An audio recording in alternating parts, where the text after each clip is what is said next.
Hello, welcome to Chapter 2, Video 6. So, Section 2.4 in your textbook is very big.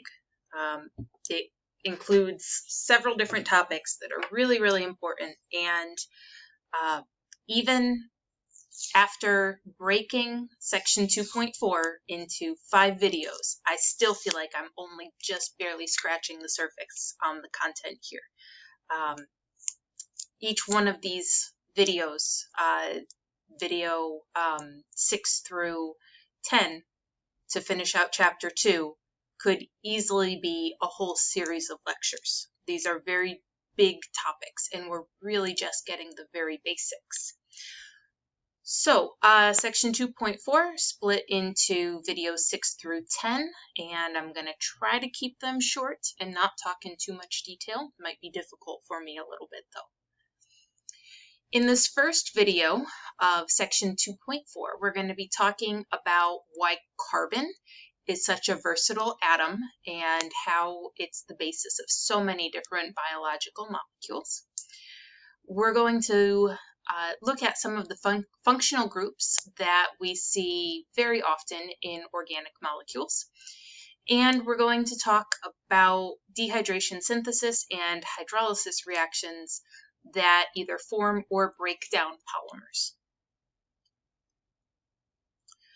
So organic chemistry is the study of carbon-containing compounds.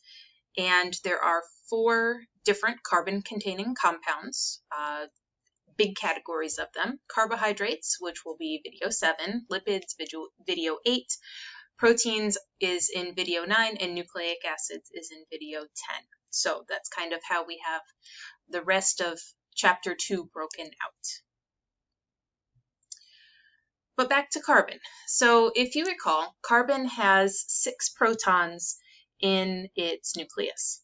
And if it's neutral, that means it has 6 electrons. So the first 2 will be in the first shell, and that leaves 4 for this second shell. It's these 4 valence electrons that give carbon so many of its properties. So with 4 valence electrons, it's not super easy for carbon to lose an electron or gain an electron, or even lose 2 or gain 2 to fill up that outer shell. It's got 4, so it's either got to lose 4 or gain 4 if it were to become an ion, and that's a lot. That's not what carbon generally does. Generally, carbon forms all sorts of covalent bonds with different atoms to share electrons and fill up that outer ring. Because of this property, carbon can form long chains, it can form branches, it can form ring structures, it can make those covalent bonds with lots of different other elements. We see hydrogen, oxygen all the time, but also nitrogen, sulfur, and other things too. And we can also make many different functional groups that have carbon backbones. So a functional group is a small cluster of atoms that has carbon that we see over and over and over again, and that give certain properties to the molecule. So some examples: hydroxyl, methyl, carboxyl, amino, phosphate. These are words that as you go through organic chemistry or biochemistry, you're going to see constantly. And at some point, you're going to have to memorize what the functional groups look like. I would not recommend doing that for this class. If you really want to, you can, but it's not necessary for this class to memorize these. But we can look at them real quick. A hydroxyl group is simply an OH tagged on to a longer molecule. We see these all the time in sugars. Methyl groups are CH3, so there's my C and 3 H's, okay? And remember that carbon has 4 bonding places, so it's bound on one side to the larger molecule, and then an electron shared with hydrogen, an electron shared with hydrogen, and an electron shared with hydrogen. Carboxyl groups are a little bit different. Okay, so remember carbon has 4 bonding places. I'm saying that over and over and over because that's really important. I would really make sure I knew that for an exam. So I've got my carbon here, 4 bonding places, right? So we need 1 to tack it onto the rest of the molecule, 1 to bind with the oxygen, and then here we have a double bond. Do you see the 2 lines there? The double bond, that goes to the other oxygen.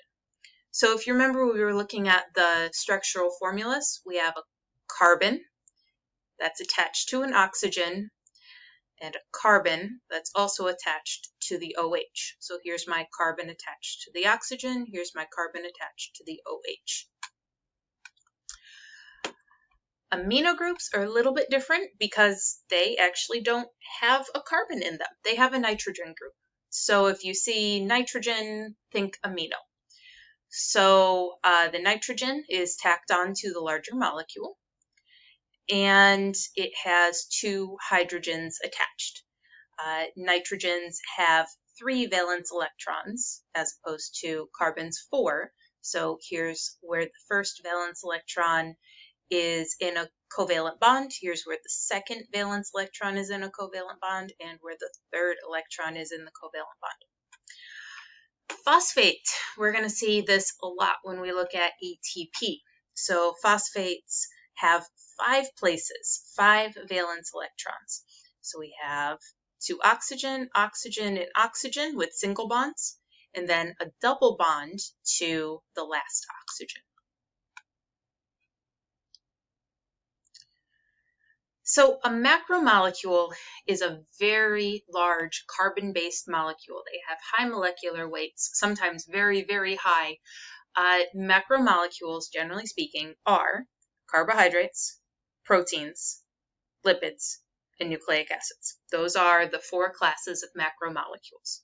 So when we get to videos 7, 8, 9, and 10, we have one video dedicated to each one of the macromolecules. These macromolecules are what we call polymers. Okay, so poly means many. So a polymer is typically a repetitive series of subunits, and those subunits are called monomers. Mono means 1. So lots of monomers all strung together are a polymer. Polymerization is the process of joining the monomers together to form the polymer. And we're going to talk about how that happens in just a second. So let's look at one more analogy here. Think of, for a second, a monomer as a bead. Okay, so I might have 1,000 beads, and I string them all together onto one string, and I put them in the pattern that I specifically want them to be in, and that makes my polymer. If I have my polymer, if I have my necklace, my long string of beads, and I cut the string and I take them all apart, I'm back to monomers. Okay, so monomer is the single subunit. Polymer is the chain made up from many subunits. So we looked at this briefly before. Dehydration synthesis is how we form a polymer. And we're going to see a picture on the next slide, so I'm not going to go into this at this moment.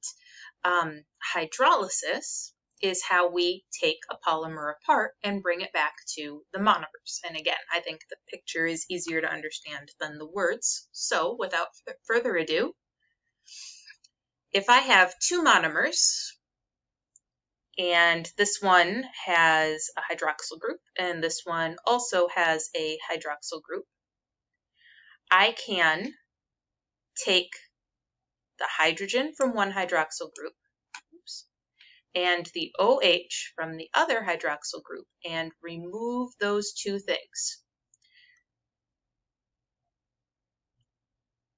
This is H2 and O, okay, H2O. And then I'm left with the 1 oxygen over here. The 1 oxygen forms a bridge between the 2 monomers, and we're left with something called a dimer. Okay, so a polymer is many, a monomer is 1. Di means 2, so the dimer is 2 subunits. 2 monomers put together make a dimer.